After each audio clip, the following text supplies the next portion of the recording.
Nadreen, एक मौलाना तारिक जमील साहब का स्टेटमेंट आया और मौलाना तारिक जमील साहब वो भाई शख्सियत हैं जिन्होंने कहा कि उन्हें यकीन था कि इमरान खान जेल काट लेगा।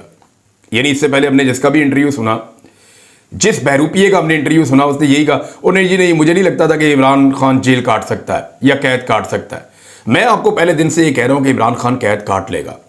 ये जिस इमरान खान को पुराना जानते हैं वो कोई और था, ये इमरान खान एक मुख्तलिफ आदमी है। मेरी इमरान खान साहब से बात हुई है, जिस एतमाद के साथ वो जेल में जाने और जेल की कैद काटने के लिए अपने आप को ज़हनी तौर पर तैयार कर रहे थे, ये आदमी हार नहीं मानेगा। मौलाना तारिक जमील साहब ने कहा कि इमरान खान सच्चा, दयानतदार और मोमिन आदमी है। मुझे यकीन था कि वो ये कैद काट लेगा। अगर अडियाला जाकर उससे मिलने का मौका मिला तो कहूँगा शाबाश, कमाल कर दिया तुमने, तारीख बदल दी। और दूसरे जो बहरूपिये हैं या को मौलवी हैं या इधर उधर से जो लॉन्च किए जाते हैं, वो कहते हैं जी वो तो ये प्रोपेगेंडा कर रहे थे कि इमरान खान जो है वो डर जाएगा, इमरान खान जो है वो भाग जाएगा, इमरान खान जो है वो बुज़दिल है, हार मान जाएगा। ये सारी बातें वो करते थे, लेकिन अब वो सारे अपने बेचारे गोंगलों से मट्टी झाड़ते हैं।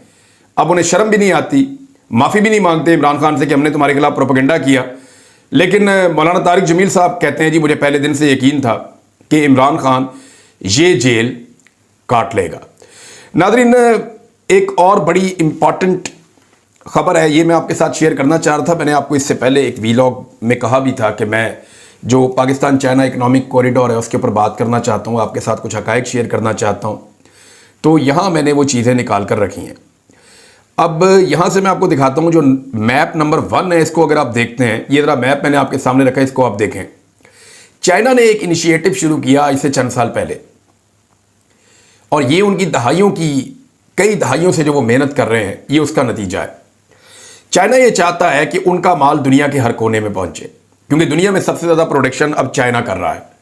वो ये चाहता है कि उनकी इलेक्ट्रिक गाड़ियां हों या उनका इक्विपमेंट हो, घर में इस्तेमाल होने वाला सामान हो, खाने पीने की चीज़ें हो, मसनूई चीज़ें हो, इस्तेमाल की चीज़ें हो, कुछ भी हो, दुनिया में हर जगह पे जहाँ सारिफीन मौजूद हैं वहाँ पे डायरेक्ट चाइना का माल पहुँचना चाहिए। उसके लिए चाइना ने एक मनसूबा बनाया जिसको बेल्ट एंड रोड का मनसूबा कहते हैं। इसमें चाइना ने ज़मीन के ऊपर बहुत सारे रास्ते बनाने थे जहाँ से वो अपना माल दूर दराज के मुल्कों तक ले जाता, और इसके अलावा चाइना ने समंदर के अंदर भी कुछ बंदरगाहों को इस्तेमाल करना था ताकि दुनिया के साथ उसकी कनेक्टिविटी बढ़ जाए। अब चाइना ने इसको नाम दिया बेल्ट एंड रोड इनिशिएटिव। इसके ज़रिए से चाइना ने जाना कहाँ कहाँ था वो मैं आपको बता देता हूँ। एक तो चाइना ने जाना था यूरोप, एक उसने पहुँचना था रशिया, सेंट्रल एशिया, यूरोप और उसके बाद अफ्रीका में। ये था चाइना का पूरा मिशन कि एशिया में हर तरफ उसका माल जाए, जैसा कि ये आपका ईस्ट एशिया के ममालिक हैं, थाईलैंड, इंडोनेशिया, मलेशिया, इस तरफ भी उसका माल जाए। उसके बाद जो रशिया है या रशिया से अलग होने वाली स्टेट्स हैं जिनको सेंट्रल एशिया आप कहते हैं, वहाँ पे उसका माल जाए। ईस्टर्न यूरोप में उसका माल जाए, और फिर जो यूरोप है, जर्मनी तक, फ्रांस तक, वो उसका माल वहाँ पे पहुँचे। ये इसका प्लान था। जबकि मिडिल ईस्ट के अंदर भी चाइना टारगेट कर रहा था मार्केट को कि यहाँ पे भी हमारा माल जाना चाहिए, और इसके साथ साथ चाइना का जो बड़ा एक मंसूबा था वो पूरे के पूरे अफ्रीका की मार्केट को कैप्चर करने का था। इसके बाद अगले मरले में चाइना ने जो लैटिन अमेरिका है उसके बारे में पूरा एक मंसूबा बना रखा है। वहाँ पे ऑलरेडी चाइना का बहुत सारा सामान जाता है। तो ये चाइना का पूरा एक बेल्ट एंड रोड का इनिशिएटिव था कि हमने दुनिया के अंदर अपने ऐसे रास्ते बनाने हैं जिन रास्तों के जरिए से चाइना के माल की रसद ना रुके, खाम माल चाइना को आता रहे और चाइना प्रोडक्शन करके पूरी दुनिया में माल भेजता रहे।